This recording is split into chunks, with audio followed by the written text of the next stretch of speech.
الله الرحمن الرحيم الحمد لله رب العالمين والصلاة والسلام على أشرف الأنبياء والمرسلين وعلى آله الطيبين الطاهرين المعصومين ولعنة الله على أعدائهم أجمعين. خمس میں مسئلہ 51 ہے جو صاحب عروہ نے بیان کیا ہے. لا خمس فیما یملک بالخمس او الزکاة او الصدقة المندوبہ وإن زاد عن مؤونة السنہ، کہ آپ کو پیسہ ملا ہے، وہ پیسہ آپ کو ملا ہی خمس کا ہے. میں فقیر ہوں اور میں خمس استعمال کر سکتا ہوں. مجھے کسی نے خمس دیا اور دینے والا اتنا اچھا تھا کہ اس نے مجھے معونہ سنہ سے زیادہ دے دیا. میرے سال کا معونہ 1,00,000 روپیہ ہے، مجھے اس نے 1,20,000 روپیہ خمس دے دیا. میں نے استعمال کیا، سال کے آخر میں 20,000 میرے پاس بچ گئے. اس 20,000 پہ خمس آئے گا یا خمس نہیں آئے گا؟ ٹھیک ہے نا. صاحب عروہ کہہ رہے ہیں لا خمسہ، اس پہ خمس نہیں ہے. کیوں؟ یہ تو خود خمس ہے. خود خمس پہ دوبارہ کیا خمس آئے گا؟ یہ تو زکوٰۃ ہے. ٹھیک ہے نا. اسے نکال کے کیا کرنا ہے؟ پھر آپ کو دینا ہے نا. زکوٰۃ یا صدقات نکال کے غریب کو دینا ہے.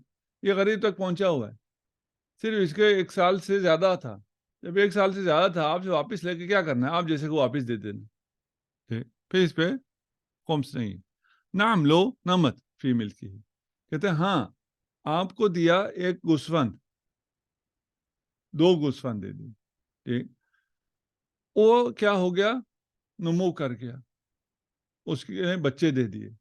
ٹھیک، وہ بچے اگر بچت میں چلے گئے تو ان پہ خمس ہے یا نہیں ہے؟ ان پہ تو خمس ہے.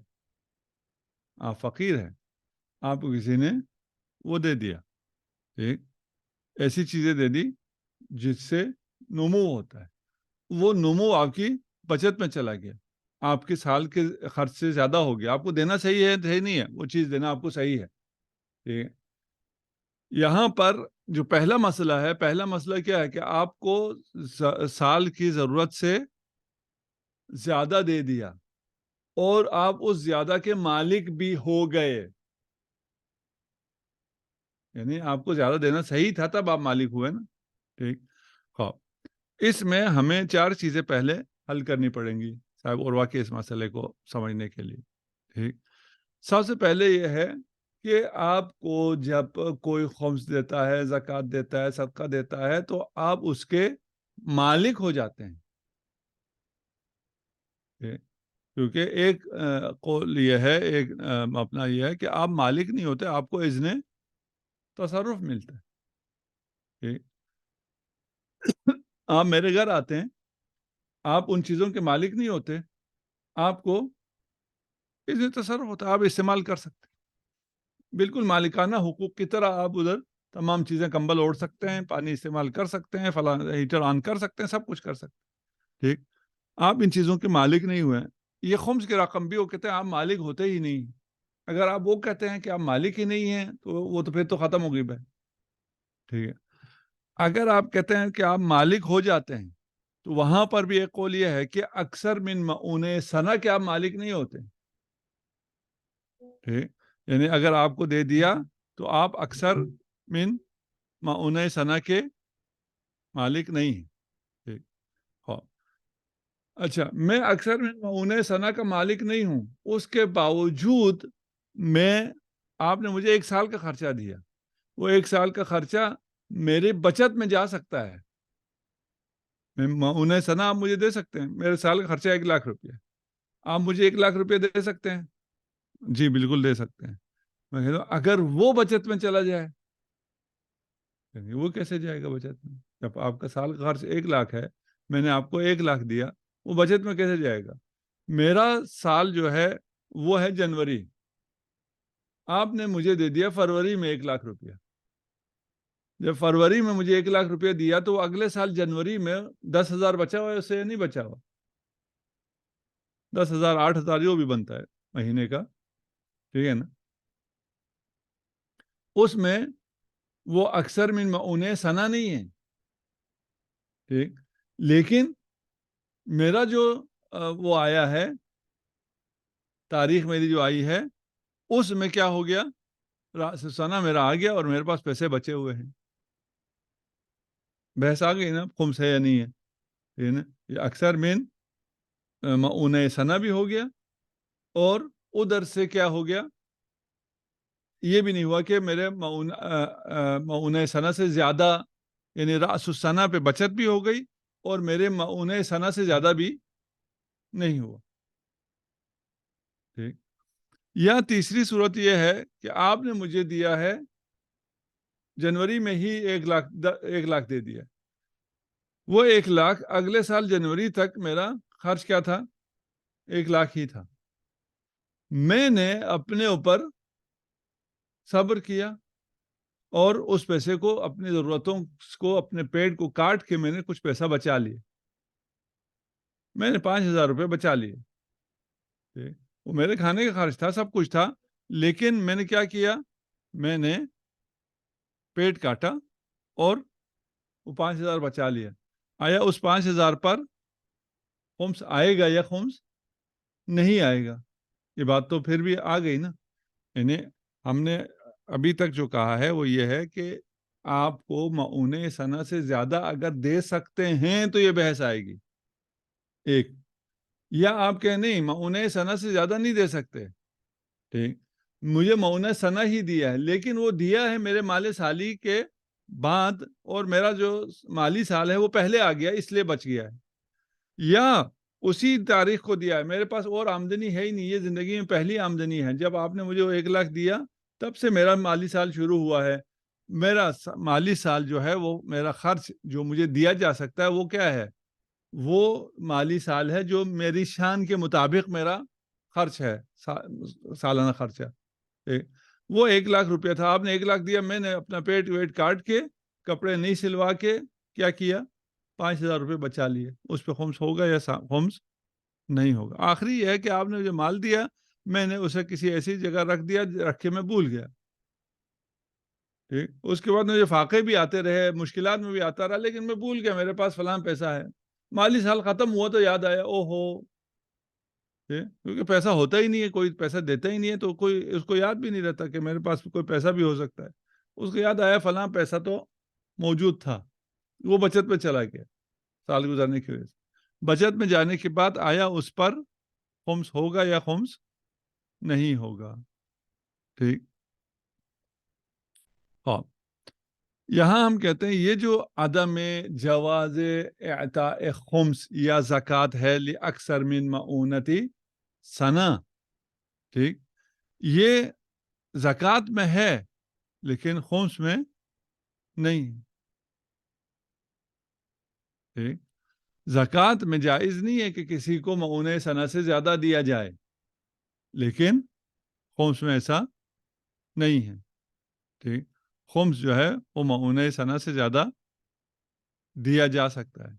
جب وہ معون سنا سے زیادہ دیا جا سکتا ہے، جائز ہے، تو پھر وہ بچت میں بھی کیا ہے، جا سکتا ہے.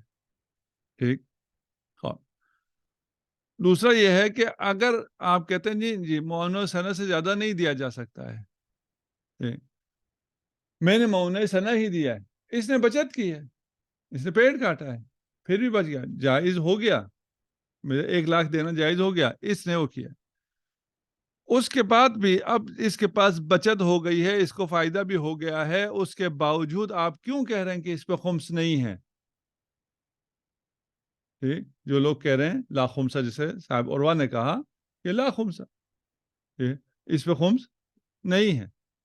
بھئی اس پہ خمس کیوں نہیں ہے؟ یہ فائدہ ہے یا نہیں ہے؟ میں بچ گیا میرے سال میں سے، مجھے فائدہ ہو گیا. ٹھیک.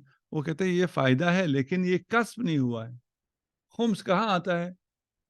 جہاں کسب ہو، آپ نے فائدہ کمایا ہو. یہ مطلق فائدہ کے لیے دلیل ہی نہیں ہے ہمارے پاس. ہم کہیں گے نہیں، برعکس ہے، ہمارے پاس دلیل مطلق فائدہ کے لیے ہے. ٹھیک ہے نا. اس فائدہ جو ہوا ہے وہ کسب ہونا چاہیے، ایسا نہیں ہے. ٹھیک ہے. اسی لیے خود صاحب عروہ نے بھی ہدیے میں خمس کو کہا ہے. ٹھیک ہے نا. احتیاط کیا ہے، البتہ احمد کہا ہے کہ جو اگر آپ کو ہدیہ دیا ہے وہ تو کسب نہیں ہے، اس کی وجہ اس میں خمس ہے یا نہیں کہا، اس میں خمس ہے. جب ہدیے میں خمس ہے تو اس کا مطلب کیا ہوا کہ خمس میں بھی خمس ہوگا اگر آپ کو خمس ملا ہے اور وہ اگر کیا ہو گیا ہے بچت میں چلا گیا ہے. ٹھیک. اب اس میں اصل مسئلہ کیا ہے؟ اصل مسئلہ یہ ہے کہ یہ جو خمس ہے آپ کو ملتا ہے، آپ اس کے مالک ہوتے ہیں یا آپ اس کے مالک نہیں ہوتے. ٹھیک. اگر ہم اس کے قائل ہو جائیں کہ یہ خمس ہے ہی فقراء کا ملک، یہ سہم سادات ہے ہی ملک سادات اور فقراء. ٹھیک. جب وہ ان کی ملکیت میں چلا گیا، ان کی ملکیت میں جانے کے بعد اس سادات کو جو پیسے ملے ہیں وہ فائدے میں شامل ہو گیا، کسب کی ضرورت نہیں ہے. جو فقیر کو پیسے ملے ہیں وہ بھی فائدے میں شامل ہو گیا، ادھر بھی کسب کی ضرورت نہیں ہے. ان پر کیا ہو جائے گا؟ خمس واجب ہو جائے گا. ٹھیک. صرف کچھ روایات ہیں جو کہتی ہیں کہ خمس پہ خمس نہیں ہے. اس روایت کو ہم پڑھ چکے ہیں. سر رحل امام رضا علیہ السلام بصلۃ الی ابی فکتب الی. میرے والد کو امام رضا علیہ السلام نے ہدیہ دیا، کچھ دے دیا. تو اس میں نے پوچھا حل علی فیما سرحت الی خمس، جو آپ نے مجھے دیا ہے اس میں خمس ہے؟ ٹھیک ہے. فکتب الی لا خمس علیک فیما صرح به صاحب الخمس. یہ جو تمہیں خمس ملا ہے اس پر دوبارہ خمس نہیں ہے. یہ جب روایت ہو گئی تو اب مجھے جب اس راوی کو خمس ملا اس پہ خمس نہیں ہے، جو مجھے خمس ملا اس پہ آپ کہاں سے خمس لا رہے ہیں؟ روایت آ گئی ہمارے اوپر، ہمیں جو ملا وہ بچت میں بھی چلے جائے پھر بھی خمس نہیں ہے. ٹھیک. یہاں کہتے ہیں کہ یہ جو ہے یہ کب ہے؟ یہ تب ہے جب خمس دینے والا بھی کون ہو؟ خود امام ہو. یہ نا امام نے کیا فرمایا؟ لا خمس علیک فیما صرح به صاحب الخمس. صاحب الخمس کون ہے؟ امام خود ہے.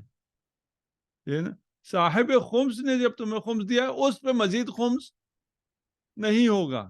ٹھیک. یہ اس کو کہاں شامل ہو جائے گا کہ جو خمس آپ کو مجتہد نے دے دیا ہے، آپ کو شہری آتا ہے خمس میں سے آتا ہے، وہ جو مجتہد نے دے دیا اس پہ بھی کیا ہے؟ خمس نہیں ہے، وہ بھی صاحب خمس ہے. آپ کہتے ہیں اچھا اگر وہ صاحب خمس نہیں ہے تو پھر خمس جمع کیوں کرتے؟ وہ بے عنوان نائب امام خمس جمع کرتا ہے کہ یہ خمس جو ہے وہ امام کا ہے. امام کی غیبت میں نائب امام ہوں، میں یہ خمس جمع کرتا ہوں، میں مالک خمس ہوں، میں صاحب خمس ہوں. ٹھیک. ہم کہتے ہیں ہمارے پاس اگر دلیل ہو تو وہ یہ دلیل ہے کہ یہ خمس کو جمع کرنے اور اسے صرف کرنے میں نیابت رکھتا ہے، لیکن اس میں کہ وہ اس خمس کو اس طرح دے کہ جس پر دوبارہ خمس بھی نہ آئے، اس طرح امام کی جگہ پر ہے، امام کی اس طرح کی نیابت ہے، یہ اصل ثابت نہیں. اگر ثابت ہوگا تو اس حد تک ثابت ہوگا کہ یہ امام کی جگہ جمع کر کے آگے فقراء تک پہنچا سکتا ہے، سادات تک پہنچا سکتا ہے. لیکن یہ بالکل امام کی جگہ ہے اور اس شرعی نیابت پر ہے امام کے کہ اس کے دیے ہوئے چیز پہ دوبارہ خمس ہی نہیں آئے گا. یہ بات ثابت نہیں، یہ صرف خود امام کے لیے ثابت ہے. یہ صاحب خمس ہونا صرف امام معصوم کے لیے ہے، اور جو دوسرا فقیہ اس کی جگہ بیٹھا ہوا ہے نائب امام ہے، اس کے دیے ہوئے خمس سے ایسا نہیں ہے کہ اس پہ دوبارہ خمس نہ آئے. وہ اگر بچت میں جائے گا تو اس پہ خمس آئے گا. اپنا مالی سال بناؤ اور جو بچت میں جائے اس پر خمس دو. ٹھیک ہے. یہ نہیں کہو میں تو کماتا نہیں ہوں، خمس کا کمانے سے تعلق نہیں ہے. چاہے آپ کماتے ہیں چاہے آپ نہیں کماتے، آپ کو فائدہ ہو خمس ہے. فائدہ کیا ہے؟ آپ کا مالی سال ہے، اس مالی سال میں جو بچ گیا ہے وہ 10 روپے ہوں، وہ 100 روپے ہوں. جو امیر ہے اس کے 10 کروڑ بچیں گے، میرے اور آپ کے 10 روپے بچیں گے. وہ خمس تو خمس ہے. ٹھیک ہے. 10 روپے بھی خمس ہے، 10 کروڑ پہ بھی خمس ہے، ٹھیک ہے؟ آپ کے لیے دینا آسان ہے، اس کے لیے دینا مشکل ہے۔ ہونا اس کے لیے آسان چاہیے البتہ، جس کو معصومین نے اتنا نوازا ہے کہ اس کی بچت 10 کروڑ ہو گئی ہے، اس کو زیادہ خمس دینا چاہیے، زیادہ شکر کے ساتھ خمس دینا چاہیے۔ لیکن انسان ہے، وہ سمجھتا ہے کہ میں نے کوئی کمایا، میں نے کوئی کمال مجھ میں تھا جس کی وجہ سے میں نے اتنا کمایا ہے۔ اس سے 10,000 گنا زیادہ ذہین لوگ، اس سے کئی گنا زیادہ محنت کرنے والے بیچارے کچھ بھی نہیں کما پاتے، کچھ بھی ان کے پاس بچت نہیں ہوتی۔ تو انشاءاللہ آپ لوگوں کا مالی سال ہوگا اور اس پہ آپ خمس کی ادائیگی بھی کریں گے انشاءاللہ۔ وصلی اللہ علی محمد وآلہ الطیبین الطاہرین، اللہم صلی علی محمد وآلہ محمد۔